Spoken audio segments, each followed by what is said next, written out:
तो आज के वीडियो में हम लोग लेंगे spherical refracting surfaces. This is an important topic और कारण ये है कि इसके थोड़ा सा आपको समझना पड़ेगा इसमें, क्योंकि जब हम इसके डेरिवेशंस करते हैं तो आप देखोगे कि सबकी इमेज अलग अलग बन रही हैं, लेकिन सबके जो डेरिवेशंस हैं, सबके जो रिजल्ट्स हैं वो एक से आते हैं। अब यदि रिजल्ट एक से आ रहे हैं तो इसका मतलब ये नहीं कि इमेज भी सेम बन रही हो। इमेज हमें हमेशा क्या करनी है, अलग अलग तरीके से बनती हैं। वो कैसे बनेंगी वो उसके बारे में डिस्कस करेंगे। पहले हम लोग बात करते हैं कि स्फेरिकल रिफ्रैक्टिंग सरफेस होते कितने प्रकार के हैं। स्फेरिकल रिफ्रैक्टिंग सरफेस दो प्रकार का होता है। एक होता है कॉन्वेक्स स्फेरिकल रिफ्रैक्टिंग सरफेस, दूसरा होता है कॉनकेव स्फेरिकल रिफ्रैक्टिंग सरफेस। दोनों में फ़र्क क्या होता है हमें ये देखना होता है। जो कॉन्वेक्स, अब जैसे रिफ्रैक्टिंग सरफेस है तो ऑब्वियस है कि इस सरफेस के एक तरफ अलग मीडियम होगा, दूसरी तरफ दूसरा मीडियम होगा। Only in that case the refraction will take place.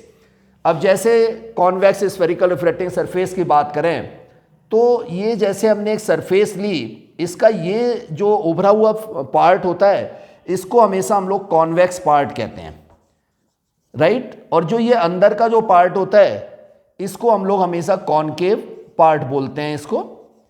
तो यदि कॉन्वेक्स पार्ट रेरर मीडियम की तरफ है, यदि कॉन्वेक्स पार्ट हमारा रेरर मीडियम की तरफ है तो दूसरी साइड में ऑब्वियस है डेंसर मीडियम हो जाएगा। तो यदि कॉन्वेक्स पार्ट रेरर मीडियम की तरफ है उस केस में इसको बोलते हैं कॉन्वेक्स स्फेरिकल रिफ्रैक्टिंग सरफेस। इसी तरीके से कॉनकेव स्फेरिकल रिफ्रैक्टिंग सरफेस की बात करें तो यदि ये convex part, this convex part is towards the denser medium and the concave part is in rarer medium.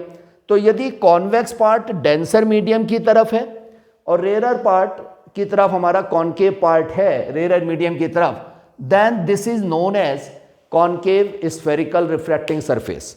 तो सबसे पहले तो हमें यह पता चल गया कि कॉन्वेक्स स्फेरिकल रिफ्रैक्टिंग सरफेस क्या होती है और कॉनकेव स्फेरिकल रिफ्रैक्टिंग सरफेस क्या होती है। इसके बाद कुछ इसमें इंपॉर्टेंट पॉइंट्स मैं आपको बता रहा हूं। ये पॉइंट्स आपको हेल्प करेंगे कि जो हम सरफेस यहां पर ड्रॉ करें उसको किस तरीके से हमें बनाना है। तो सबसे पहली चीज मैं पॉइंट्स जैसे पॉइंट वार आपसे डिस्कस करूं कि पहला पॉइंट हम यहाँ लेते हैं तो जैसे पॉइंट जो ऑब्जेक्ट और इमेज लेंगे वो पॉइंट लेंगे, पॉइंट ऑब्जेक्ट होना चाहिए और पॉइंट इमेज। इसमें किसी तरह की कोई डायमेंशन वगैरह हमें नहीं लेनी है, हमें सीधा सीधा पॉइंट ऑब्जेक्ट और पॉइंट इमेज ही हमें यहाँ पर लेनी है। दूसरा पॉइंट, यहाँ पर जो एंगल ऑफ इंसिडेंस है, आप जानते हैं एंगल ऑफ इंसिडेंस और angle of reflection, angle of refraction, ये दोनों ही जो होने चाहिए स्मॉल होने चाहिए। एंगल ऑफ इंसिडेंस भी हमारा छोटा होना चाहिए, एंगल ऑफ रिफ्रैक्शन भी हमारा छोटा होना चाहिए, ठीक है। तीसरा पॉइंट हम लोग लेते हैं जो इंसिडेंट रे है, जैसे इंसिडेंट रे ले लिया आपने, रिफ्रैक्टेड रे ले ली और नॉर्मल ले लिया। ये प्रिंसिपल एक्सिस के साथ स्मॉल एंगल्स बनाने हैं, स्मॉल एंगल्स हमें बना के रखने हैं। दूसरी चीज़ आप ये जानते हैं जैसे कोई एक रे है, कोई एक लाइन है, उस पर एक लाइन हमने ड्रॉ कर दी तो आप देखते हैं कि एक तरफ स्मॉल एंगल बनता है और एक तरफ लार्ज एंगल, जिसे बोलते हैं एक्यूट एंगल बोलते हैं इसे, और इसे ऑब्ट्यूस एंगल बोला करते हैं। तो इस केस में हमें एक्यूट एंगल लेना होता है। जो इंसिडेंट रे है वो प्रिंसिपल एक्सिस से जो एंगल बना रही है वो भी एक्यूट लेंगे हम। रिफ्रैक्टेड रे जो प्रिंसिपल एंगल से एक्सिस से एंगल बना रही है उसे भी हम एक्यूट लेंगे, और जो हमारा नॉर्मल है वो भी जो प्रिंसिपल एक्सिस से एंगल बना रहा है उसे हम लोग एक्यूट एंगल्स यहाँ पर लेंगे।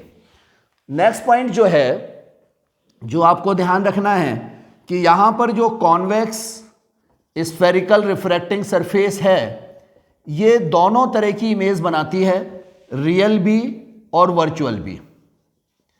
तो कॉन्वेक्स स्फेरिकल रिफ्रैक्टिंग सरफेस से रियल इमेज भी फॉर्म होगी और कॉन्वेक्स स्फेरिकल रिफ्रैक्टिंग सरफेस से वर्चुअल इमेज भी फॉर्म होती है। लेकिन कॉनकेव स्फेरिकल रिफ्रैक्टिंग सरफेस लें only and only virtual image will be formed. तो यहां पर सिर्फ और सिर्फ वर्चुअल इमेज ही फॉर्म होगी। नेक्स्ट पॉइंट क्या है कि जो रियल इमेज बनती है, ये ध्यान रखना है, बैक साइड ऑफ सरफेस, हमेशा बैक साइड ऑफ सरफेस बनेगी। हमारी कौन सी इमेज होगी? वो रियल इमेज होगी। और जिधर ऑब्जेक्ट रखा है उसी साइड में जब इमेज बनती है तो उसे कहते हैं हम लोग वर्चुअल इमेज। तो जिधर ऑब्जेक्ट रखा है उसी साइड में आप इमेज बना रहे हो तो वो वर्चुअल इमेज हो जाएगी। जैसे यहाँ पर ये सरफेस है, इधर ही इमेज बन रही है, इधर ही ऑब्जेक्ट है, then it is virtual image. और यदि इधर ऑब्जेक्ट और इधर इमेज बन रही है, then it is real image. इसके बाद जो बहुत ही इंपॉर्टेंट पॉइंट है कि हमें ऑब्जेक्ट को कहां रखना है। तो यदि हम लोग कॉन्वेक्स स्फेरिकल रिफ्रैक्टिंग सरफेस की बात करें, कॉन्वेक्स स्फेरिकल रिफ्रैक्टिंग सरफेस की यदि हम लोग बात करते हैं, और यहां पर आपने कहा कि हमें रियल इमेज बनानी है, तो रियल इमेज बनाने के लिए आप ध्यान रखिए, object should be kept away from the surface। Surface से हमें दूर रखना है किसको? ऑब्जेक्ट को। तो यदि हमारा कॉन्वेक्स स्फेरिकल रिफ्रैक्टिंग सरफेस है, उससे आप रियल इमेज बनाना चाहते हो, तो ऑब्जेक्ट को हर हालत में हमें सरफेस से दूर रखना है। लेकिन यदि इससे आप वर्चुअल इमेज बनाते हो, इससे यदि आप वर्चुअल इमेज बना रहे हैं, तो हर हालत में जो ऑब्जेक्ट है ये क्लोजर टू द सरफेस, तब ये सरफेस के क्लोज में रखा जाएगा। जितना सरफेस के नजदीक हो सकता है उस केस में हम उसको रखेंगे। लेकिन ये कंसेप्ट है केवल कॉन्वेक्स स्फेरिकल रिफ्रैक्टिंग सरफेस के लिए। लेकिन जब आप कॉनकेव स्फेरिकल रिफ्रैक्टिंग सरफेस की बात करते हैं, तो यहां पर आप ध्यान रखिए कि यहां पर जो हमें एक ही तरह की इमेज बननी है, मैंने अभी आपको बताया कि वर्चुअल इमेज ही यहां पर बना करती है। लेकिन यहां पर जो ऑब्जेक्ट है, it should be kept away, object should be kept away from the surface.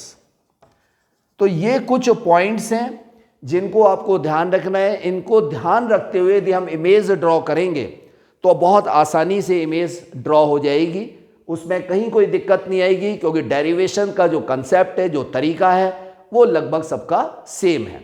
अब जैसे यहाँ पर हम लोग एक पहला जो टॉपिक लेते हैं, इसमें डेरिवेशन का डेरिवेशन भी हो जाएगा और आपको ये भी समझ में आ जाएगा कि इसको किस तरीके से हमें करना है। तो हमने पहली चीज़ ली कि जो लाइट है वो रेयर से डेंसर में जा रही है। दूसरा हमने ले लिया ये कॉन्वेक्स स्फेरिकल रिफ्रैक्टिंग सरफेस ले ली हमने, यहाँ पर कॉन्वेक्स स्फेरिकल रिफ्रैक्टिंग सरफेस ले ली, रेयर से डेंसर मीडियम में लाइट जा रही है। और हम लोग पहले मान लेते हैं यहाँ पर कि रियल इमेज के लिए हमें सबसे पहले एक्सप्रेशन इसका फाइंड आउट करना है। तो जैसे कि मैंने आपको बताया कि ये हमने कॉन्वेक्स पार्ट इधर रेयर मीडियम मान लें, इधर डेंसर, क्योंकि लाइट एज यू नो कि हमेशा लेफ्ट साइड से ही फॉल कराई जाती है। तो लाइट को हमें लेफ्ट साइड से फॉल कराना है, इसलिए रेयर मीडियम लेफ्ट साइड में हो जाएगा, डेंसर मीडियम हो गया राइट साइड में। जैसे ऑब्जेक्ट, क्योंकि रियल इमेज में ऑब्जेक्ट हमेशा कॉन्वेक्स स्फेरिकल रिफ्रैक्टिंग सरफेस में दूर रखा जाता है, तो हमने इसको दूर रख लिया। यहाँ से एक रे हमने यहाँ से ये ले ली, इस तरीके से ये रे आई, ये इंसिडेंट रे कहलाएगी।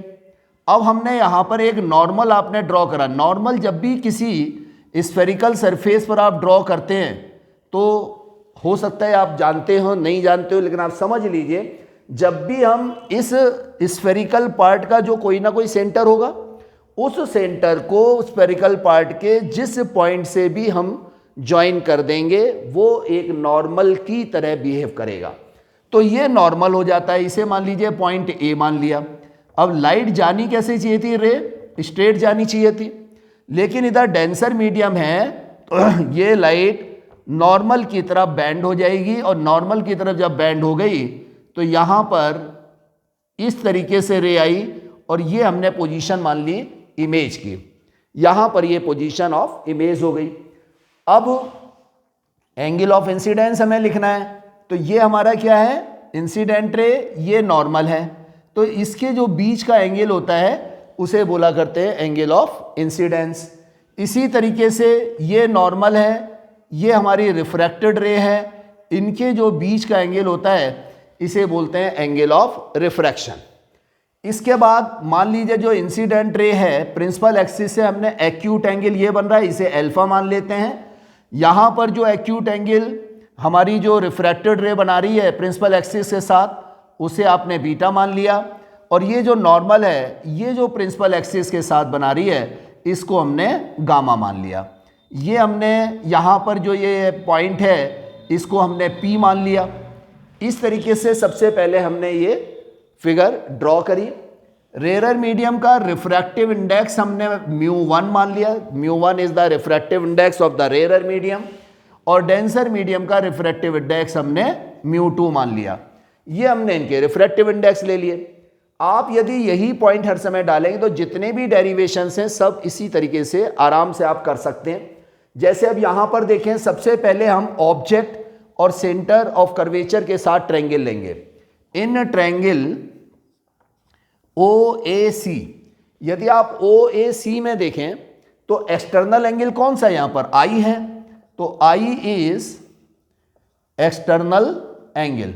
अब I एक्सटर्नल एंगल हो गया, तो I जो एंगल होगा वो अपने हमेशा जो दूर के एंगल्स होते हैं उनके सम के बराबर होता है। ऑलरेडी आप लोग ने 9th-10th में पढ़ा होगा। तो I बराबर हो जाएगा अल्फा प्लस गामा। ये हमारी पहली इक्वेशन तैयार हो गई। इसी तरीके से आपने ट्रायंगल लिया IAC, इन ट्रायंगल IAC ले लिया। अब IAC में देखिए तो gamma is the external angle, तो यहां पर गामा जो है हमारा वो एक्सटर्नल एंगल है। तो यहां से गामा बराबर कितना हो जाएगा, बीटा प्लस आर हो गया। यहां से आर की वैल्यू निकाल लीजिए आप, तो आर बराबर हमारा आ जाएगा गामा माइनस बीटा। ये इस तरीके से हमने आई और आर की वैल्यू निकाल ली। अब यहां पर स्नेल्स लॉ यूज करेंगे। नेक्स्ट देखिए, स्टेप थोड़े से आप ध्यान रखेंगे, बहुत आसानी से होता चला जाएगा। तो स्नेल्स लॉ जब हमने लगाया तो आपको पता है sine of angle of incidence upon sine of angle of refraction, that will be the refractive index. कौन से मीडियम का निकलता है, हमेशा ध्यान रखिए जिस मीडियम में रिफ्रैक्टेड रे होती है उसका रिफ्रैक्टिव इंडेक्स होता है, और किसके रेस्पेक्ट में, जहां से रे आ रही है, तो μ2 अपॉन μ1। अब I and R are very small, already मैंने आपको भी बताया था कि यहां पर I एंगल ऑफ इंसिडेंस और एंगल ऑफ रिफ्रैक्शन बहुत छोटे लेते हैं यहां पर, इसलिए साइन I को आप I लिख सकते हैं और साइन R को भी लगभग R के बराबर लिख सकते हैं। तो यहां पर जब आप इसकी वैल्यू पुट करेंगे I अपॉन R बराबर हो जाएगा μ2 अपॉन μ1। अब आप इसका क्रॉस मल्टीप्लाई कर दीजिए। जब आप क्रॉस मल्टीप्लाई करेंगे तो यहां आ जाएगा μ1I बराबर μ2R। पहली इक्वेशन से और सेकंड इक्वेशन से I और R की वैल्यू आप यहां पर पुट कर दीजिए। तो जब यहां पर वैल्यू पुट करेंगे तो I की जगह आ जाएगा अल्फा प्लस गामा बराबर हो जाएगा μ2 गामा माइनस बीटा। अगला स्टेप क्या करिए कि जो गामा वाले टर्म्स है वो एक तरफ रखिए, बगैर गामा वाले लेफ्ट साइड में ले आइए। तो बगैर गामा वाले क्या क्या आ गए, यहां से μ1 अल्फा और यहां से μ2 बीटा माइनस का था वो इधर आकर क्या हो जाएगा, प्लस का μ2 बीटा हो जाएगा। जब इस साइड में जाएंगे तो गामा कॉमन ले लेंगे। यहां पर गामा कॉमन लिया तो यहां पर μ2 कैसा है, पॉजिटिव है, तो μ2 हमारा पॉजिटिव आ जाएगा। लेकिन जब इधर से गामा को इधर लेके जाएंगे तो ये μ1 कैसा हो जाएगा, नेगेटिव हो जाएगा। ये हमारी एक इक्वेशन यहां पर हमने फॉर्म कर ली। लेकिन यहां पर जैसे आप देख रहे हो रिफ्रैक्टिव इंडेक्स तो गिवन होता है, रिफ्रैक्टिव इंडेक्स में तो कोई दिक्कत है नहीं कि रिफ्रैक्टिव इंडेक्स μ1 μ2 हमें पता होता है। लेकिन ये जो एंगल दे रखे हैं अल्फा बीटा गामा, अब हमें इनकी वैल्यू भी फाइंड आउट करनी होती है। इनके लिए यहां से एक परपेंडिकुलर हमने क्या करा, नीचे की ओर गिरा दिया AM। यहां पर एक चीज और ध्यान रखिएगा कि जो रिफ्रैक्टिव सरफेस होती है इसका जो अपर्चर होता है वो बहुत छोटा होता है। मतलब ये इतना बड़ा तो हम लोग फिगर में इसलिए बना रहे हैं जिससे कि सारी चीजें क्लियर होती चलिए, अदरवाइज ये बहुत छोटा लेते हैं। उससे फायदा क्या होता है कि चाहे हम M से डिस्टेंस मेजर करें किसी की भी, चाहे P से डिस्टेंस मेजर करें, दोनों ही डिस्टेंस हमारी सेम आएंगी। तो जैसे अब ट्रायंगल लीजिए, अल्फा निकालना है तो अल्फा बीटा गामा छोटे एंगल है, ये तो आपको पता ही है। अल्फा की बीटा गामा जो है वो बहुत ही छोटे एंगल्स हैं। जब ये छोटे एंगल्स हैं तो आप ट्रायंगल ले लीजिए OAM। इन ट्रायंगल OAM ले लिया, आपको अल्फा निकालना है। इसको क्योंकि छोटे एंगल है तो इसको हम tan अल्फा लिख सकते हैं। अल्फा को tan अल्फा लिख दीजिए। tan अल्फा बराबर क्या होता है, इसके सामने की साइड AM परपेंडिकुलर और नीचे की साइड क्या हो जाएगी, बेस हो जाएगी। तो यहाँ पर आप देखिए जो परपेंडिकुलर है वो हो जाएगा AM और जो बेस हो जाएगा वो हो जाएगा आपका OM हो जाएगा यहाँ से बेस। अब M की जगह हम डिस्टेंस क्या लिख सकते हैं, OP, क्योंकि सारी डिस्टेंसेस हमेशा किससे मेजर करी जाती हैं, पोल से मेजर करी जाती है। तो यहां पर हमने ले लिया OP। अब देखिए सरफेस से ऑब्जेक्ट तक का जो डिस्टेंस होता है ये हमेशा किस में लिया जाता है, U लिखते हैं हम लोग इसको, आपको ध्यान होगा इसको हमेशा क्या लिखते हैं, U। लेकिन ये किस तरफ है, लेफ्ट साइड में। तो लेफ्ट साइड में इसका साइन कैसा हो जाएगा, माइनस का हो जाएगा, -U लिख दिया हमने यहाँ पर। इसी तरीके से अब आप आ जाइए triangle IAM। In triangle IAM ले लिया, बीटा इसको भी हम लोग लगभग अप्रॉक्सीमेट tan बीटा लिख सकते हैं। और tan बीटा बराबर देखिए AM/MI। तो tan बीटा की जगह हम क्या लिख सकते हैं, AM/MI लिख दिया यहाँ पर। फिर m की जगह हम क्या डिनोट कर सकते हैं, P से डिनोट कर सकते हैं, AM/PI। सरफेस से इमेज तक का जो डिस्टेंस होता है वो हमेशा किससे मेजर होता है, V से। क्योंकि इसके राइट साइड में है तो साइन भी हमेशा पॉजिटिव लिया जाएगा।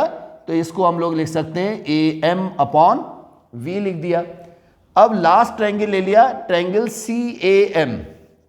इन ट्रायंगल CAM गामा, इसको भी अप्रॉक्सीमेटली हमने क्या लिख दिया, tan गामा लिख दिया। tan गामा बराबर AM तो परपेंडिकुलर ही रहा और बेस हो गया आपका CM। लेकिन वही बात है कि इसको हमें P से लेना है तो इसलिए इसको लिख देंगे PC।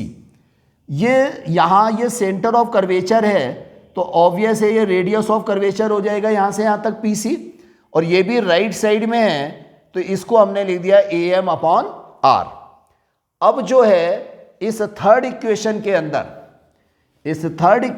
अंदर आप क्या करिए, इस अल्फा बीटा गामा की वैल्यू हमने पुट कर दी इस इक्वेशन में। अब आप ये सारी वैल्यू पुट कर दीजिए तो यहाँ से हो गया μ1, अल्फा की जगह आ जाएगा आप देखिए AM/-U हो जाएगा। फिर आपने क्या लिखा, प्लस μ2 लिख दिया यहाँ पर। अब है बीटा देखिए कितना है, AM/V के बराबर है तो यहाँ पर हम लिख देंगे इसे AM/V लिख देंगे। That will be equal to, अब गामा लिखना है, गामा हमारा है AM/R तो AM/R लिख दिया और यहाँ पर आ जाएगा ये μ2 - μ1। ये जो AM है ये सारे कैंसिल आउट हो जाएंगे। पॉजिटिव वाली संख्या आप पहले लिख लीजिए तो μ2/V - μ1/U ये बराबर हो गया μ2 - μ1/R। This is the formula when the light goes from rarer to denser medium on convex spherical refracting surface। और ये रियल इमेज के लिए हमारा जो ये है एक्सप्रेशन हमारा निकल कर आ गया। तो मेन चीज क्या है कि आप देखो कि जो एक्सप्रेशन अभी हमने यहां निकाला, जब भी रेयर से डेंसर में लाइट जाएगी, चाहे कोई सी भी इमेज हो, चाहे कोई सा भी रिफ्लेक्टिंग सरफेस हो, फार्मूला यही आना है। लेकिन आप जानते हो जब सरफेस अलग होगी, इमेज अलग होगी, तो ये इमेज अलग आ जाएंगी, इमेज सेम नहीं रहेगी, इमेज हर बार क्या होगी, अलग होगी। अब उसको निकालने के लिए हम आगे डिस्कस करेंगे, वो हम अगले वीडियो में इसको डिस्कस करेंगे। तो आप पहले इसको कैसा लगा ये आप देखिए, समझ में आए नहीं आए तो आप कमेंट्स में मुझे लिखकर भेज सकते हो कि कोई चीज़ आपकी यदि समझ में नहीं आई है, कम आई है तो। Thank you.